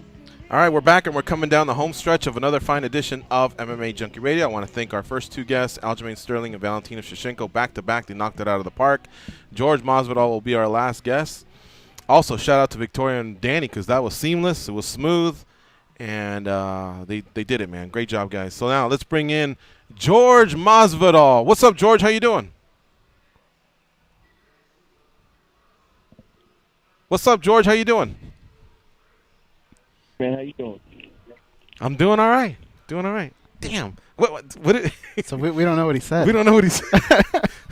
Let's start over one more time. What's up, George? How you doing? What's up, big man? Oh, there you go. I love it when he says that. Now, see, normally I sit during interviews. Now I'm going to stand. Oh, dude, I love it when he says that. He's been saying that for years. What's up, big man? Which, when we didn't know each other that well, it was his way of saying, what's up, fat guy? I thought it was his way of saying, I don't know your name, but what's up, dude? What's up, big man? Well, yeah, but he knew that I was a bigger guy, and so he threw that in. But that's a kind way of saying, what's up, fatso? Anyway, George, listen, you've done a great job with this whole campaign, the hashtags, easy fight and all that stuff you got going on, and the countdown show. You convinced me that you're going to mop this guy up, but we have to do our research. We go back and look at other fights. Fucking Cowboy's been fighting his ass off. He's really looked good himself, and that's why you guys are here, because you guys are top fighters in the world. But tell us again, what this confidence? Do you see these big gaping holes that we're all missing, or is that just part of the sell, part of the act? Oh, no. You see him, too, just like you when I was going to fight Jake Ellenberger and you didn't want to really, say certain things. You see him, too, on Cowboy. You got to play your part. You can't be too biased toward one or another. One of us gets in there and fights no matter what. It doesn't matter where I get hit, if I get taken down, if the guy's mean to me before the fight. One of us does not give a fuck. One of us just wants to fight because this is what they like to do, and the other one's kind of like a part-time actor, part-time fighter, We're going to find out who that is, though, on January 28th. Dude, he was saying, so in the count, did you see the countdown, guys? Yeah. The Road to the Octagon? He was saying there's just some people that like to, do this, like go to the movies or go hiking or whatever. He goes, in my free time, I like to fight. And so I sat there and I thought about that statement. I thought, so right away he's fearless. Right away he doesn't care about getting hit. And that's why right away, you got to bring fucking a lunch pail, and a hammer and maybe a blade. You got to stick a blade in the pocket if you meet Jorge Masvidal out at the docks or in an alley, because if you just go fist to fist, it ain't going to be your day. So you got to bring some sort of a weapon, and maybe you have a chance. Mm-hmm. You said it pretty good. You said it better than I could have. Well, you said it yourself. You love to fight. The Ellenberger fight ended kind of oddly. Did you still get the same release that you would get from any other fight, or is all that pent-up frustration still inside of you? Oh, it's pent-up frustration because I feel like that cage took $50,000 extra from me. So I'm just, I feel like I should have got it, though. The first toe bar you see in MMA, and it's due to me, and I don't get nothing. Somebody else would have got it. They would have given them the money. They would have been like, man, the first toe bar ever, and nothing, Not even like a, hey, here's, a little bit of money for it, Whatever. I already forgot about it. George, is every fight easy money, or does this one have a particular reason why it sticks out for you? Every fight is easy money, and when I like they say, the game is to be sold, not told. So I won't get into detail because the fans, those people that don't know, they see the hashtag and it pisses them off. I'm so happy because if I could have set somebody so easy and I don't know you, then I get a kick out of that. But the easy money has a lot of meaning behind it, and it's not just determining where the skill is of the individual I'm competing against. It's a lot more to do to that. It's just life in general. But I'm not here to spit the game for free. People got to pay for that. I know you like to forecast the future, and a name that you've brought up is Neil Magny. He's probably going to be there. Has he said anything about you calling him out as possibly being next after Cowboy? He hasn't said a word. That dude doesn't want to fight me, man. That dude does not want to fight me, man. Leave that guy where he's at. You saw that last fight he had was the weirdest thing ever. He put up a triangle for like 10 seconds and they gave him the victory. He was getting mopped up most of the time, I thought, on the feet and in the wrestling department, But that dude don't want no part of me. And I wouldn't even fight, push that fight, because I could already see that it's like a mismatch, and he doesn't want it, And I'm not gonna make somebody that really, really doesn't want it make me fight, because that guy's mind ain't right, I think, man, when it comes to the fighting. George, so this is, what I've noticed about big Fox cards is, especially for example, what Nate Diaz, he got his big fight, he went off. I'm not saying you need to go in there and curse your tail off or anything, but a big performance over the Cowboy in his hometown. This really could be a two-part thing. One, the fight itself, but two, the statement of the fight and what you have to say afterwards. Are you prepared? This is going to be a big stage for you. You've wanted these big fights, and it sounds like they're coming, and it sounds like you're starting to get kind of asshole, but just back then, man, we were both at 155. I've envisioned kicking this guy's ass over and over. And mainly it comes down to, who's tougher mentally, who's going to sprint for the longest and keep pushing. We're both going to get tired at some point, but who's going to push through that? And that's what I'm eager to show the world, that he can't push like me on any day. And lastly, I guess, is this deal with Cowboy, do you dislike him? Or is it just a guy that he's competed so long like you have that eventually you get to the point where you want to beat another competitor's ass? Or is it something personal? To start it off, I want to beat everybody's ass in my division. If you're in my division, I want to break your face. Secondly, he took money from me twice. I've had signed bout agreements to fight another top-ranked opponent. It's happened to me 4 times, but out of the 4, 2 of them, he was the reason why I didn't get to fight those ranked opponents. So it bothers me. You know, the last time that it happened was with Kevin Gastelum. I was supposed to fight him. He's number 5. I was supposed to fight him in Mexico, and they took him away to give him the Cowboy. That really bothered me in a way I can't put into words. Before that, it had happened already with Bobby Green, too. So whether he knew or not, it doesn't matter. Somebody's got to pay with interest for what was done to me, and that person is Cowboy. There you go. Shit. I'll leave it at that. He just dropped the mic. All right. Well, George, thanks for squeezing us in, man. Have a healthy and safe weight cut, and do your thing on Saturday night. Thank you, my boys, man. I love being on the show. You guys be safe. God bless, man. All right. Thank you. Take care. That's Jorge Masvidal, the straight-up G. Straight up G from the 305. Follow him on Twitter at GameBreadFighter. Follow Aljamain on Twitter at FunkMaster_UFC. And follow Valentina Shevchenko on Twitter at BulletValentina. I want to thank myself for lining up the Sterling interview. Roger from Houston for landing the Shevchenko interview. Who landed Masvidal? You or I? You. Oh, so I'll thank myself again. But Goes did land a big fish for tomorrow. I can't wait for Big John. Now I got about a good 8 to 10 questions that I've been holding over. You're going to be greedy? I like being greedy. Yeah, I mean, we'll obviously involve the audience, and we'll squeeze as many as we can. We'll tell Big John maybe we can go through a rapid-fire motion and then some other ones where we can stretch out because we really need to educate ourselves. 2017 and some of these rules out there. You know, that was eye-opening. That we held our own the other day. Tim Who Means, was it that was Frank? Trigg? Yeah. Yeah. We got them all right. Yeah. Yeah. But still, I don't mind being wrong, and I don't mind being told in front of an audience what I did or said or thought was wrong. When a guy like Tim Means is in the sport, and even there's some stuff that he has doubts on or doesn't know, we're all human, and sometimes we think we know all the rules. Hell, what was it, yesterday? Was it you and I? We were talking about kidney strikes? No, was it the kidney strikes? Well, the kidney strikes, I knew that was one of the rule changes, but I thought it was something in football that had to do with, the fumble. Remember in the game, you were sitting right next to me. When the momentum into the end zone? The momentum in the end zone. So we're big football fans. We watched it all our lives. We've bet it. We played it, everything. But at that moment in time, unless you really know every single rule, there was a player, I think it was the Atlanta-Green Bay game, where he recovered a fumble. Yeah, that's right. The Green Bay player got stripped. The Atlanta guy recovered it on the 1, but he wasn't touched. And so what we needed to determine was, is he rolling over to try and get up and run? Because DBs want to take it to the house. Or if he just wants to land on it and lay on it or whatever. But we were wondering if he could have been in a position to be given a safety. So same thing with mixed martial arts. I mean, we think we know, but I don't know how many times I can remember where Herb or John or one of those guys said, no, this is what you do. This is the reason I did it. And I just sit there and go, wow, I got a lot to learn. Dude, go back and try and take a driving test, a DMV test, and see if you can get all those right. It's just life, man. You know, when I got my driver's test, I still remember my score was a 70. And I don't know what the lowest is, but I remember thinking I was a good driver. My actual behind the wheel teacher, when I showed up, he goes, "You ready?" I go, "Watch this. I know how to drive." He goes, "They all say that, kid." Within 5 minutes, he goes, "You can drive." And the reason is because our Uncle Guido's car lot, I was the lot boy, so I had to move cars around, so I knew how to do a 3-point turn, a 2-point turn, back up, park, this, that, whatever. Don't talk to me about parallel parking. I'm the king. I've never done it once. Really? Ever. Why?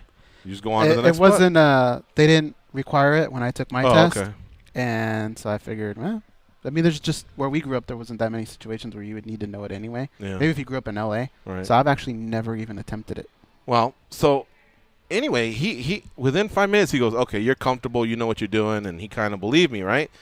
But 6 months later, when I actually had the test, I remember he goes, "You barely made it." And he gave me, I think it was a 70. I think 70 was the lowest. So it wasn't like a D or an F, 50 or 60. I think it was at 70. What'd you do?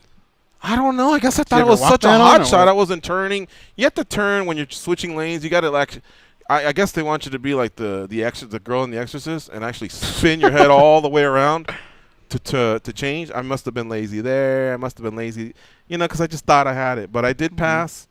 But that's why secretly, remember how hard of a time Jenny had in her quest to get a license? Yeah. Didn't she score like 100? She scored 100 on the actual driving test. Yeah. And the guy told her this only happens like once every 3 or 4 months here. Yeah, so she's technically a better driver on paper, even though I would challenge anyone to say that from Vegas to California, get us there in 3 hours in sleet, rain, and wind. Do you want Jenny to drive or George? I think most would go with George. Mm-hmm.